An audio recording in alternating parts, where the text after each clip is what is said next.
Hey everybody, this is Rex coming to you from the Metal Fab Lab. And I'm Jake. Thanks for joining us again. We're going to go over a couple of things. We had a lot of fun doing the cracker episode just to get things started, but this is our first official video showing what we want to accomplish. We're here to identify some of the habits and maybe some of the things that happen in the welding industry that aren't necessarily the best way to do things. So for this episode, Jake's going to tell you about what we're going to try to accomplish here, and we'll go from there. So first off, we're going to start with doing some weaves or oscillating, and then also do some with a stringer to compare. Then we're going to cut them open, we're going to acid etch them, and then we're going to break them to show you the difference. So while we're doing this, this is for the weave, this will be for the stringers. We're going to record the settings here so that you'll see that we don't change the settings from one weld to the other. We'll time it so you know how fast or slow one is versus the other. And then the other things that Jake talked about over there, we'll show you the quality of the weld. And there's the kind of a misconception in the welding industry that the bigger the weld, the better it is. And this is kind of an attempt to show you that that's not necessarily the case. So I hope you enjoy. We'll get busy. We'll do some welding, we'll do some cutting, and we'll put it all on film. Thanks. All right, so we've got our material here ready to weld. This side of our mark is going to be our weave / oscillate. And this side over here is going to be our stringer bead. Let's go ahead and get these welded up. Get a nice little tack on here first.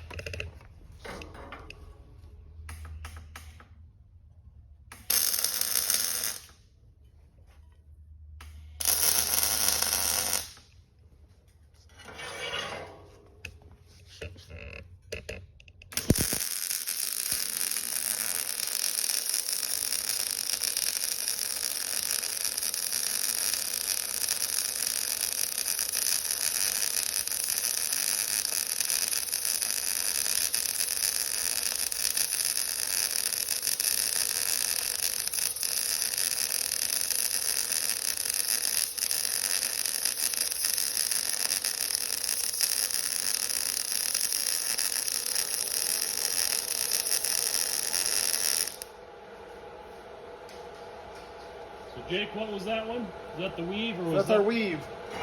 Okay, awesome. Now we're going to move on to the stringer. Okay.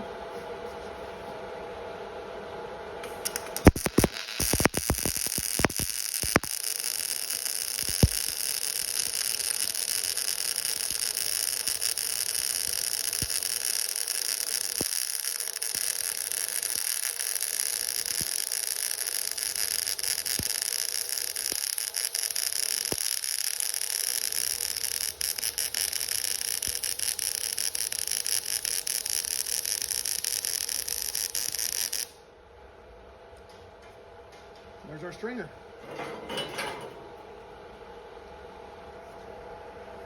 So as you can see, Jake was able to produce a couple of decent little welds here. One using the weave method and one using a stringer method. They're about the same length on each one. In fact, we're going to go ahead and measure those right now. We've got a little tape measure here. As you can see, this one is 4 inches. And the other one is 4 1/4 inches. Okay, so Jake just produced a couple of welds for us. We're now going to go to the cut section. So what I'm going to do on his welds, just so everybody knows, I'm going to go ahead and do a cut here, and I'm going to do a cut here. What that will do is separate the two, and that'll allow us to look at the inside of the weld when we do the etchant part of it. Once we have that done, then I'm going to come back and we're going to cut a section right out of the center of here, about 1 inch wide on each one. We'll do about a 1 inch cut, and then that will allow us to do, give us a coupon to break. And we're going to break that and show you the penetration profile.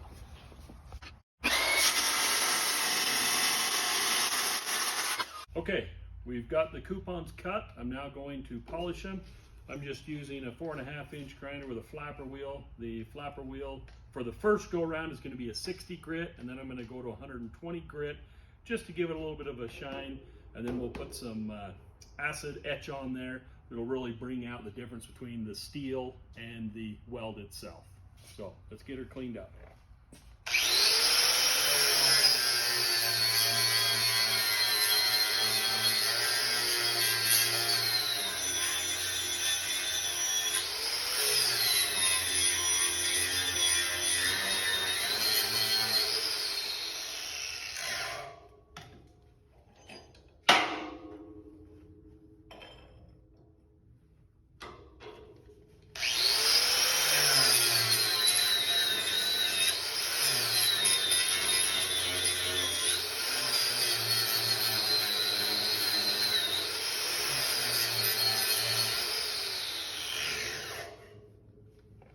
Okay, I'm going to switch to 120 grit.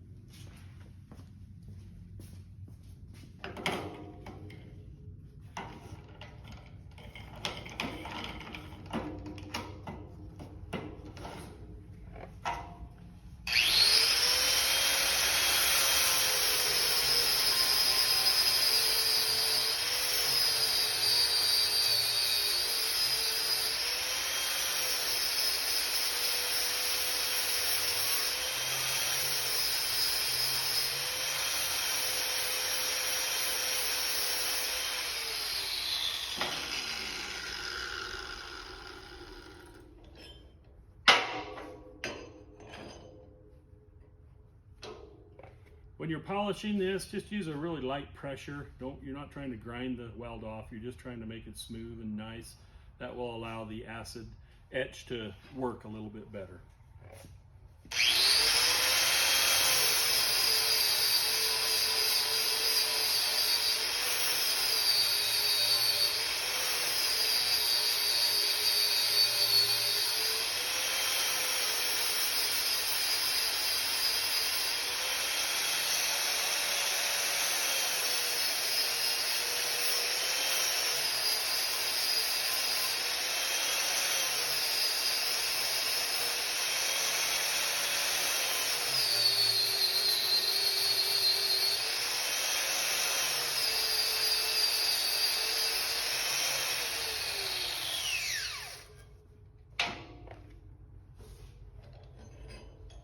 Okay, we've got them cleaned up. It'll take a few minutes, but we're going to go ahead and put some acid on them, and we'll show you the results here in a little bit.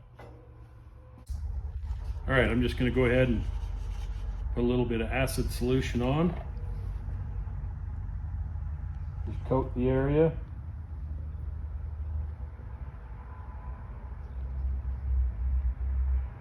This is a fairly mild acid solution, so I wouldn't worry, too much about it, but just be cautious.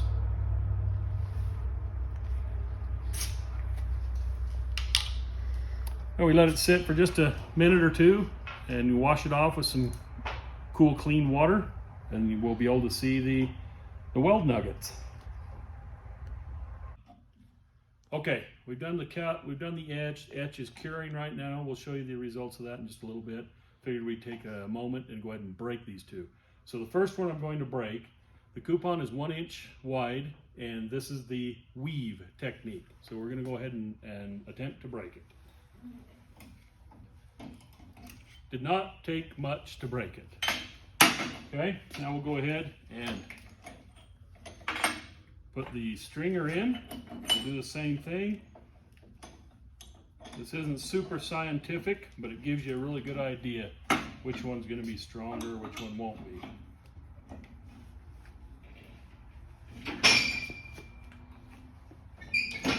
Much more difficult to break. Even moved my welding bench a little bit.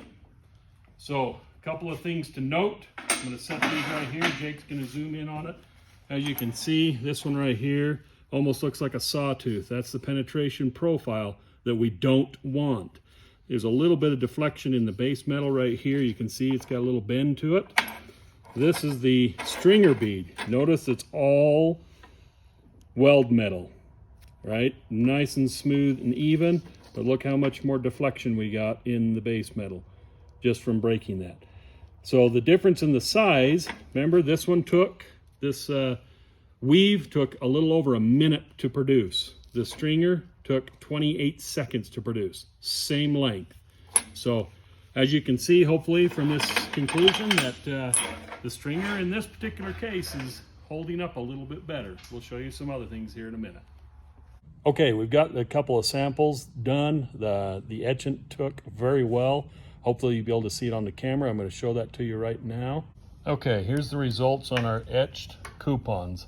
So this first one is showing the stringer bead. And as you can see right here, you got very good sidewall fusion, and it got the root, meaning that if you follow this piece straight down,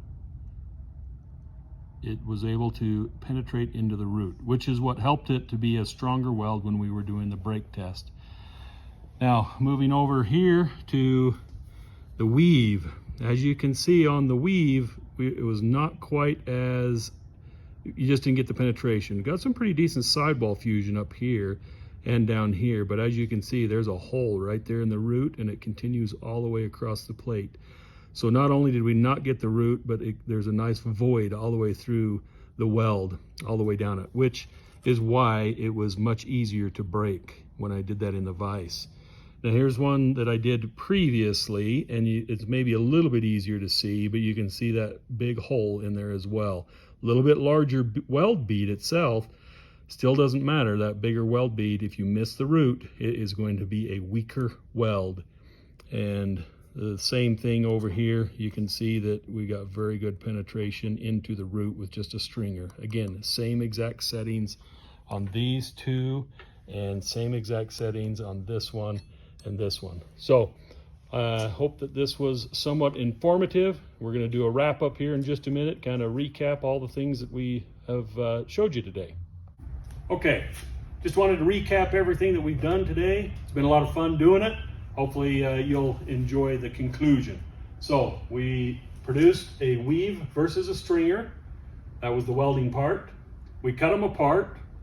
We then took some chemical etchant and we etched it, a little bit of acid in there to help it really show that off. And then we did a break test, just a simple break test, but one that hopefully during the video you saw, you enjoyed the fact that one was stronger than the other. So these were the settings that we ran into, or that we used. The settings on the wire feed speed was 370 inches a minute. The voltage was 23, a very common setting in the welding industry. It was what we were welding on 1/4 inch material. So just an FYI there. The time it took to produce the weave bead was 1 minute and 10 seconds. So 1 minute and 10 seconds on the weave. It only took us 28 seconds to produce the stringer bead. The gas that we used was 100% CO2, just starting on the basics. We'll get into different gas combinations in future films. But so Jake's gonna go over our conclusions. All right, so the conclusions we came up with on the stringer bead were better penetration. We used less gas, less wire, and less time, which means more money in your pocket. It was also a stronger, more uniformed weld. The conclusion on the weave was lack of penetration, as you saw with that sample over there. We also used more gas, more wire, and used a lot more time to produce it. So at the end of the day, remember, a weave bead is not necessarily a better bead. We've proven that. The stringer bead that Jake produced was smaller than the weave. It took less time and it was stronger. So hopefully you found this informative. We look forward to the next one. I think probably our next one will get into maybe some different modes of transfer. But hope to see you again. Thanks. Thank you.